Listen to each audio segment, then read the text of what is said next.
These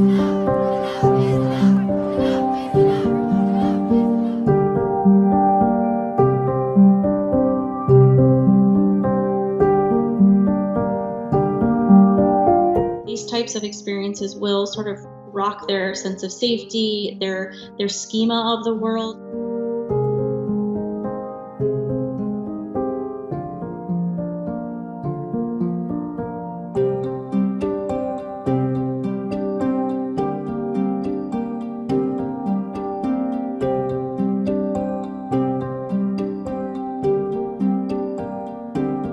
The good news is that the majority of individuals will actually be okay.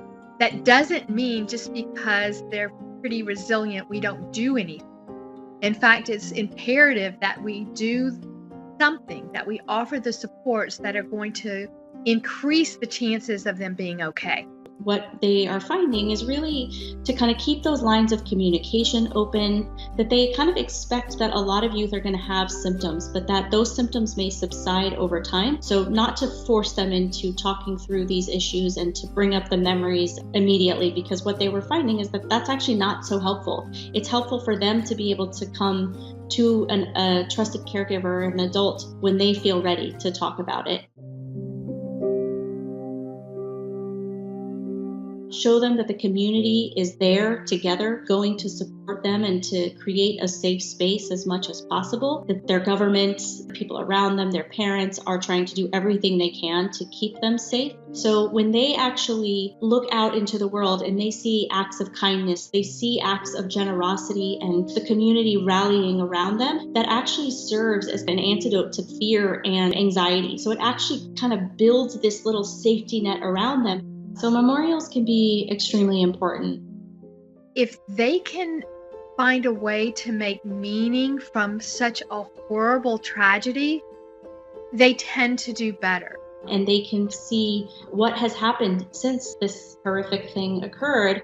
They may be able to see all of the positive things that might have happened since then and be able to share in some of their memories and share some of the difficult emotions that they were having. I think for many students that have been involved, what we see is activism, that I'm going to do something. I am not going to let the fact that I was part of this school shooting define who I am or my future. And so what we often see after these tragedies are young people taking on a cause that's important for them to make a difference.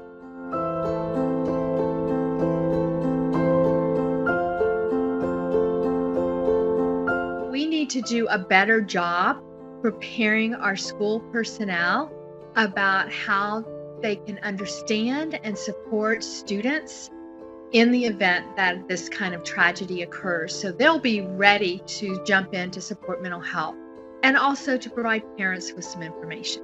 Being able to provide something like psychological first aid can be extremely beneficial, connecting students with support systems, connecting them with positive and effective coping strategies that are all part of psychological first aid.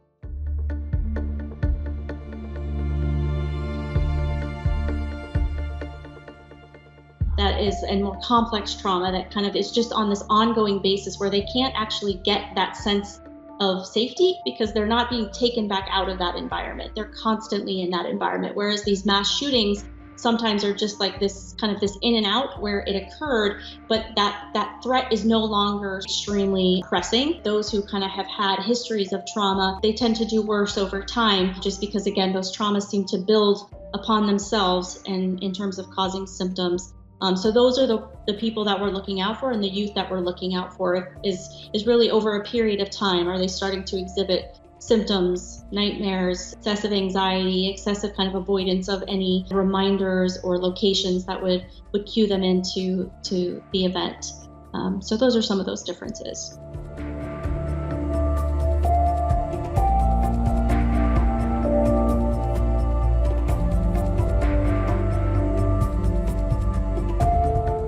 Really do believe that this is an opportunity to instill some hope that things can be better, that we as individuals, as part of communities, as part of our nation and the world, can do better in terms of how do we strengthen positive connections, because I think that's going to be one of the most important things to combat school shootings.